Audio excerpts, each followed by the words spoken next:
ఓం సహనా భవతు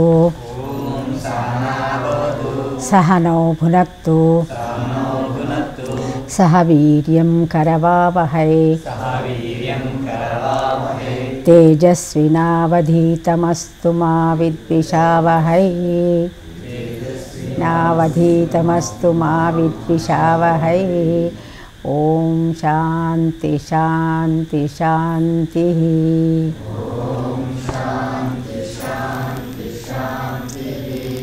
తేజోవంతమైనటువంటి ఆధ్యాత్మిక పురోగతి అందుకోవాలంటే మనం సహనం పాటించాలి. సహనం అంటే ఏంటి? ప్రతి ఒక్క జీవితోటి మన మనుగడ ముడిబడి ఉన్నదని గుర్తించుకోవాలి. ఏకాకిగా అంటే నా అంతటా నేను బతుకుతాను, నా అంతటా నేను నా ఇష్టమైనట్లు జీవిస్తాను అని ఆధ్యాత్మికత ఎప్పుడూ చెప్పదు. అది అందరితో కలుపుకుంటూ వెళ్ళాలని చెప్తుంది. సర్వభూత హితైరతాః అంటే మనము అన్ని జీవరాశులని మనతో సమానంగా ప్రేమిస్తూ, సమానంగా గౌరవిస్తూ, వాటి మనుగడని కూడా వాటి మనుగడని మనం శాసించకుండా అంటే ఏంటి? అవి ఎప్పుడైతే మనకి ఇబ్బంది కలిగిస్తున్నప్పుడు మాత్రమే వాటిని శాసించడానికి ప్రయత్నించాలి, కానీ లేకపోతే వాటి జోలికి మనం పోరాదు. ఎందుకంటే ప్రతి ఒక్క జీవికి ఒక నిర్దిష్టమైనటువంటి ఒక రోల్ని తెలుగులో ఏమంటాం? ఒక గమ్యం కాకుండా నిర్దిష్టమైనటువంటి కర్మ భగవంతుడు నిర్దేశించి ఈ భూమి మీదకి చెప్పాడు. ఈగ, దోమ, చీమ, నక్క, పిల్లి, కాకి, కుక్క, నక్క వీటి అన్నీ కూడా వాటి వల్ల మన మనుగడికి, మానవుడి యొక్క మనుగడికి సహాయకారులే. ఇవన్నీ కూడా సహాయం చేస్తూ ఉంటాయి. అంటే ఏ విధంగా సహాయం చేస్తాయి? కొన్ని పాజిటివ్గా అంటే ఏంటి? కొన్ని మనకి ఇష్టపూర్వకంగా సహాయం చేస్తాయి, కొన్ని కష్టపూర్వకంగా కష్టం కూడా మనకి చాలాసార్లు సహాయం చేస్తుందని మనం గుర్తుపెట్టుకోవాలి ఆధ్యాత్మిక మార్గంలో.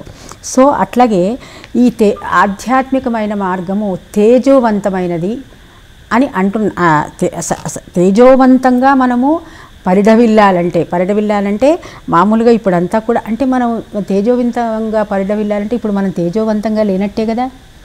మన దృష్టిలో తేజము అంటే ఒక ప్రకాశము. మన దృష్టిలో ప్రకాశం అంటే ఏంటి? ఇప్పుడు చూడు, మనం ఇక్కడ చక్కగా ఇదంతా కూడా లైట్లు పెట్టుకున్నాం, చిన్న చిన్న బల్బులు పెట్టుకున్నాం మంచిగా ప్రకాశవంతంగా. దానిని తేజోవంతం అంటామా? ఆధ్యాత్మిక దానికి సంబంధం లేదనమాట. అట్లాగే మనం ఒక పెద్ద భవంతిని కట్టుకుని ఆ భవంతి నిండా విద్యుత్ దీపాలు అలంకరణ చేసుకుని చాలా చక్కగా తేజోవంతమైనటువంటి ప్రకాశవంతమైనటువంటి దీపాలన్నీ వెలిగించుకుని పెట్టుకున్నాం. అది తేజోవంతమైన జీవితం అంటామా? ఆధ్యాత్మికతకి దానికి సంబంధం లేదు. ఆధ్యాత్మికమైనటువంటి తేజోవంతం ఇక్కడ ఏంటంటే అంతర్యామి అయి అంతటా ప్రకాశిస్తున్నటువంటి పరమాత్మతో మమైకం అవటమే తేజోవంతమైనటువంటి జీవితం, ఇక్కడ చెప్పినటువంటి తేజోవంతమైన జీవితం. కాబట్టి ఇటువంటి తేజోవంతమైనటువంటి జీవితాన్ని సాధించాలంటే మన దైనందిన జీవితానికి విరుద్ధంగా మనం చాలాసార్లు వెళ్ళాల్సి వస్తుంది. దైనందిక జీవితానికి విరుద్ధంగా అంటే ఏంటి? మన దైనందిక జీవితంలో మనిషి 3-4 రకాల స్పృహ అంటే ఏంటి? లేకపోతే ధ్యాసలలో ఉంటాడు. ఏంటి? తన శరీర ధ్యాస, ప్రాణధ్యాస, అది మనోమయ కోసం మామూలుగా ఇందులో చెప్తాము. మానసిక ధ్యాస, శరీర ధ్యాస, ప్రాణాల యొక్క ధ్యాస, మానసిక ధ్యాస. తర్వాత తనకున్నటువంటి జ్ఞానం అంటే ఏంటి? తను చదువుకున్నటువంటి చదువు, తనకున్నటువంటి స్టేటస్ అంటే తనకున్నటువంటి ఒక పలుకుబడి, పవర్ అంటే ఈ పలుకుబడి, వీటిని గురించినటువంటి స్పృహలలో మనం ఎప్పుడు ఉంటాం. అయితే ఈ నిజమైనటువంటి ఇప్పుడు ఇక్కడ చెప్తున్నటువంటి ఈ తేజోవంతమైనటువంటి జీవనానికి ఆధ్యాత్మికతకి రావాలంటే ఈ స్పృహలన్నీ కూడా మనం నెమ్మదిగా వదులుకోవాల్సి ఉంటుంది. ఇవన్నీ ఒక తొడుగులుగా ఉన్నాయి, కోశాలుగా ఉన్నాయి. పంచకోశాతీత ఆత్మ కోశాలకు అతీతంగా ఉంది. స్థూల అంటే అన్నమయ కోసం, ప్రాణమయ కోసం, మనోమయ కోసం, విజ్ఞానమయ కోసం, తర్వాత ఉండేటటువంటి అంటే కోశము అంటే ఒక తొడుగులు. ఇవన్నీ కూడా ఒక తొడుగు.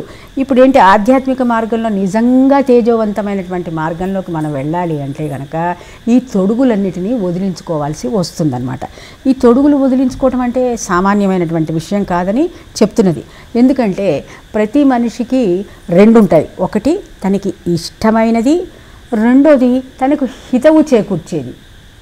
అంటే ఒకటి ప్లెజెంట్, ఒకటి గుడ్. అంటే ఏంటి, నాకు ఇష్టమైనది కొన్ని ఉంటాయి, కొన్ని ఏంటి నాకు మంచి చేకూర్చేవి ఉంటాయి కదా. ఇష్టమైనవన్నీ కూడా ఎప్పుడు మనకి మంచి చేకూరుస్తాయని మనం అనుకోవడానికి వీల్లేదు. ఎందుకంటే సాధారణంగా ఇష్టమైనవి మనకి మంచి చేకూర్చేవిగా ఉండవు. సో ఈ ఆధ్యాత్మిక మార్గంలో నుంచి వెళ్ళాలి అంటే మన శరీర స్పృహ, మనకున్నటువంటి ఈ మన మానసిక స్పృహలో అంటే మన మానసిక స్పృహలో ఏముంటాయి, ఎప్పుడు మన మనోమయ కోసం దేంతో నిండి ఉంటుంది, మనకున్నటువంటి ప్రగతి, భౌతిక జీవనంలో ఉన్నటువంటి ప్రగతి, మన సంతానము, మన భార్య బిడ్డలు, ఆడవాళ్ళైతే భర్త గురించి, ద్వంద్వాలతో కలిసి ఉంటూ వీటిల్లోనే ఉంటుంది. ప్రతి జీవి కూడా వీటిల్లోనే తిరుగాడుతూ ఉంటాడనమాట. హయ్యర్ అంటే ఉత్తమమైన ఆధ్యాత్మిక స్పృహను కలిగి ఉన్న మన మునులు యోగులు రాసినటువంటి ఈ ఉపనిషత్తుని అర్థం చేసుకోవాలంటే ఈ స్పృహలని మనం దాటాల్సి వస్తుంది. ఏ స్పృహ? శారీరక స్పృహ, మానసిక స్పృహ, ప్రాణస్పృహ, ఇవన్నీ. తర్వాత మనకున్నటువంటి జ్ఞానస్పృహ అంటే ఏంటి? ఇప్పుడు చూడండి, ఒక్కొక్కరికి ఒక్కొక్క డిగ్రీలు ఉన్నాయి. ఇక్కడ కొంతమంది అదేంటి బిఏ పాస్ అయిన వాళ్ళు ఉన్నారు, కొంతమంది ఎంటెక్లు, ఎంకామ్లు, లేకపోతే ఇంకా చాలా చాలా గొప్పగా చదువుకున్నటువంటి డాక్టర్స్ కూడా ఉన్నారు. అయితే ఇవన్నీ కూడా ఆధ్యాత్మికమైనటువంటి ఉన్నతమైనటువంటి జీవన విధానానికి వచ్చేటప్పటికి ఇవన్నీ కూడా అవి లెక్కింపబడవు అని చెప్తున్నాయి శాస్త్రాలు. అవన్నీ కూడా లెక్కింపబడటానికి వీలు లేనటువంటివి అని చెప్పి ఈ శాస్త్రాలు చెప్తున్నాయి అన్నమాట.